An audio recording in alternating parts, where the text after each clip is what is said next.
Hello, everyone. My name is Fernando Valenzuela. I'm Associate Professor of Dermatology at the University of Chile and Clínica Las Condes, and I'm also an IPC counselor. And today I will discuss with you the influence of mindful meditation with mindfulness protocol in patients with psoriasis.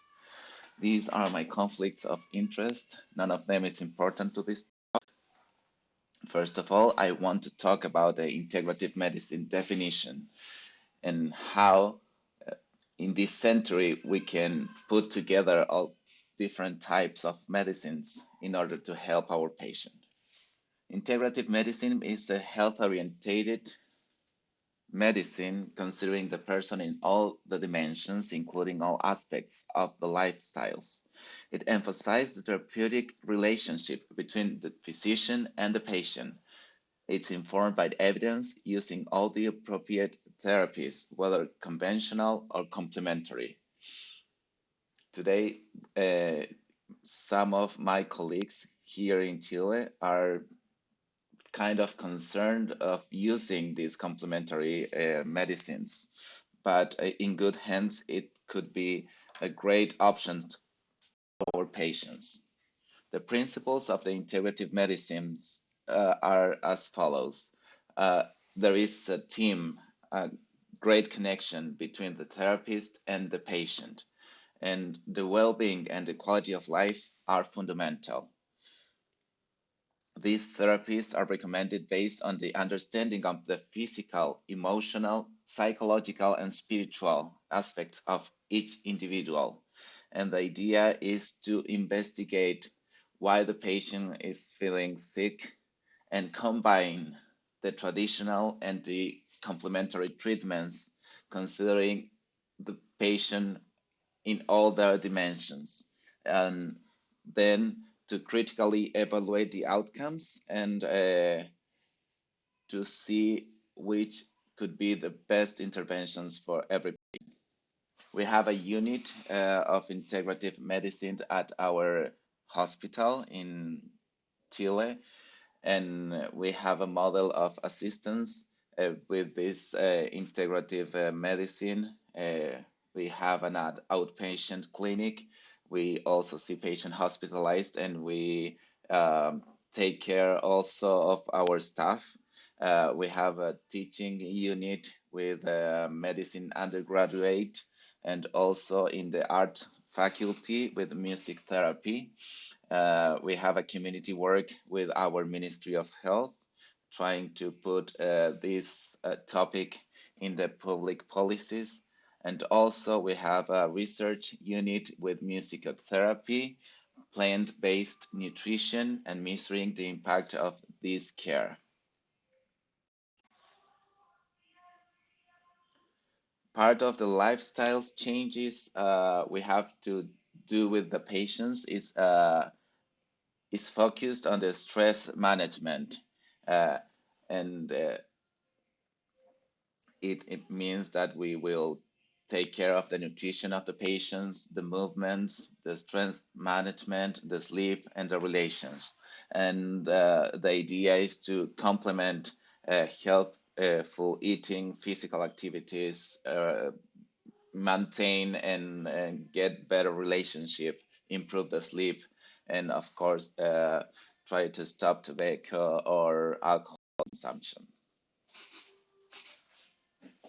The mindfulness has been studied, and we now understand kind of the biological mechanisms of this practice. We know uh, how being focused, have this intention, cognitive, and affective practices can increase the parasympathetic tone and decrease the sympathetic tone. And also, we know if we control our breath and practice exercise like yoga, we can improve the health of our muscles and also improve the cardiovascular outputs. So it's not only a beautiful idea, we now know that it really works. And we also know how practicing meditation or yoga or Tai Chi, we can diminish circulating inflammatory markers such as interleukin 6 and also TNF alpha. And we can modulate the expression of the inflammatory genes such as NF kappa beta. So it's not only the concept we now with this modern medicine we are practicing, we can understand why it works. Going to mindfulness, this is an ancestral Buddhist contemplative practice, cultivating the compassion and kindness and alleviating the suffering.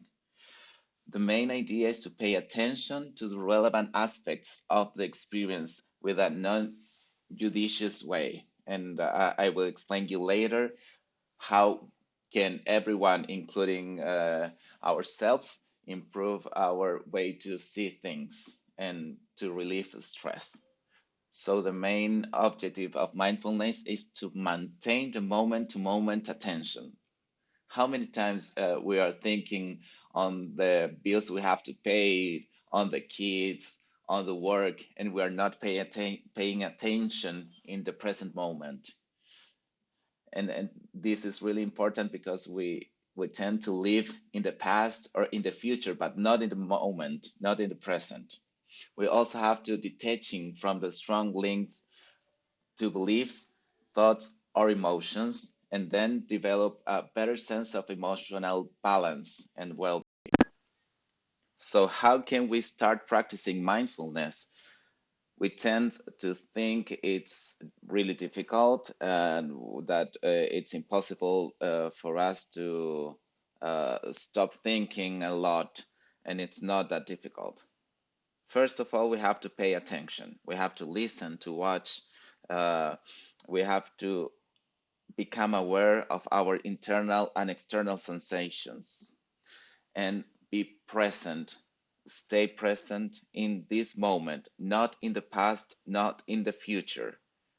Intentionally increase our awareness of the experience. And this is important without any judgment. We have to see things coming through us without evaluating them, without saying this is right, this is wrong, this is working, this is not working. So it's not difficult. We have to have the intention to start doing it.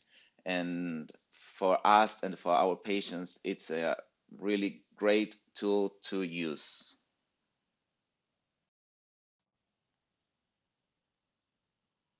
Here we can see in this graph the number of randomized trials regarding mindfulness. And we can see that this is something that has been increased in the last years, and a lot of disorders, physical, mental disorders have been studied with mindfulness with positive results. So how can we help our patients with dermatological conditions? At least one-third of our patients require attention for the management of psychological distress. And we also know that 85% of our patients report that psychological factors are important when presenting dermatological conditions. We also know that psychosocial impact studies suggest that the perception of stress as overwhelming stress can trigger responses from central and peripheral nervous system pathways that leads to the impairment of the immune function. So it's not a surprise that our patients with psoriasis, but also with eczema, acne, and alopecia, they have higher rates of anxiety, depression, suicidal ideations, and psychosocial impact. So it is suggested to do a psychosocial impact screening to all of our patients, since many times there is a disparity in the perception of the severity of the disease between we as physicians and our patients.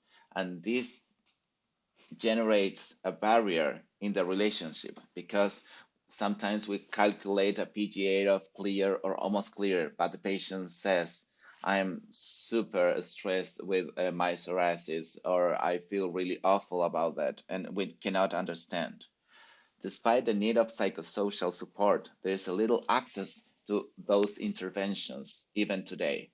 And this is exactly where the mindfulness therapy can help, because it's a cheap with no side effects or minimum side effects, not time consuming, very efficacious, which I will show you later. And also, it's a training for life for our patients to manage their psychosocial distress.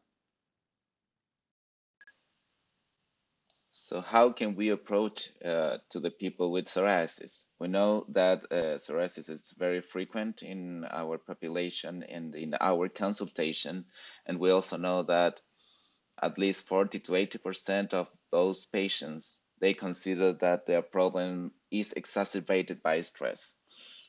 And we also know that patients with psoriasis, they have a lot of comorbidities related to mental health, with anxiety, depression, and others. Finally, with our patients, we know that they have a very diminished quality of life compared with other conditions such as cancer. So it's imperative to us to help them trying to improve their mental health. This is a great systematic review on how these complementary or alternative medicines can help our patients with psoriasis. And here you can see how the meditation or the stress management, the relaxation, acupoint stimulation can improve our scores of severity of psoriasis using with our traditional medicine, phototherapy, or other treatments. So this is very important because we can nowadays use these other tools to improve our patients' quality of life, but not only the quality of life, but also we can help them improve their psoriasis in a safe and cheaper way.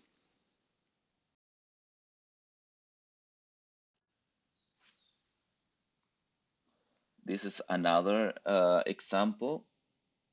This is how the psychological intervention strategies can help patients with psoriasis. And based on the evidence, mindfulness-based therapy, among other, is a great tool to help our patients living with this disease. And this is another, is a pilot study with mindfulness-based cognitive therapy in psoriasis. And here you can see that the patients using this mindfulness therapy can lower the severity of self-PASI, and they also have better results in DLQI. So I think this is the right time to start using those tools. Finally, I will leave you with the thought of Plato. You must not try to cure the eyes without the head, or the head without the body. So you shouldn't try to heal the body without the soul either, because the part can never be okay unless everything is okay. Thanks so much for your attention, and I hope you can use this tool, especially in these difficult times. Thank you so much, and more than happy to answer any questions or comments. Thank you.